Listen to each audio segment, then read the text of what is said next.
అయితే ఇక్కడ ఒక చిన్న అనుమానం వస్తుంది. దేవత నా యొక్క తల్లి, తండ్రి లేదా నా యొక్క భర్త, నా ప్రియుడు అని కూడా భావన చేయటం అనేది ఉన్నది. ఎందుకంటే ఇవన్నీ మేము చదివాము, మేము పుస్తకాల్లో చూసాం. కానీ దేవత నా ప్రియురాలు,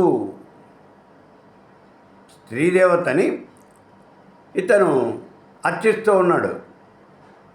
అర్చన చేస్తూ ఉన్నవాడు పురుషుడు. ఆ స్త్రీదేవత నా ప్రియురాలు, నా భార్య అని కూడా భావన చేస్తారా?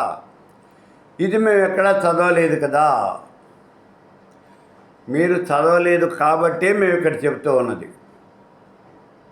మాకు తెలియదు కదా, మీకు తెలియదు కాబట్టే మేము ఇక్కడ చెబుతూ ఉన్నాం. మీకు తెలియని విషయాలు చెప్పాలనే కదా మా కోరిక. ఈ రకమైనటువంటి భావన ఎక్కువగా వామాచార పద్ధతిలో ఉంటుంది, మన దక్షిణాచారంలో ఉండదు. వామాచార పద్ధతిలో ఉంటుంది ఇది.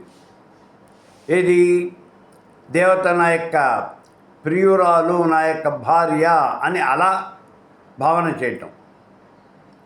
అలా భావన చేయాలంటే ఏం కావాలి? ఈ ధ్యానం చేసేటటువంటి పురుషుడు సాక్షాత్తు నేనే పరబ్రహ్మ స్వరూపాన్ని, నేనే బ్రహ్మని, ఆ దేవత నా యొక్క శక్తి, నా యొక్క ప్రియురాలు అని అలా భావన చేయాలి. అయితే మరి ఇలా చేసేటటువంటి భావన, దీన్ని వీరభావన అని అంటారు. ఈ పద్ధతికి వీరభావన అని పేరు. ఇది ఎక్కువగా మనకి ఈ వామాచారంలోనే ఉంటుంది అని చెప్పాను. అయితే మరి ఆ దేవత, నేను అర్చించేటువంటి ఆ పరమాత్ముడు నా యొక్క భర్త, నా యొక్క తల్లి, తండ్రి అని ఇలా భావన చేస్తున్నాం కదా. అదే రకమైన భావన, అది మధుర భావన. దాన్ని భక్తి రూపంలో చెప్పాలంటే మధుర భక్తి అని అంటారు. మధురమైనటువంటి భావన, అది సాత్వికమైనటువంటి పూజ.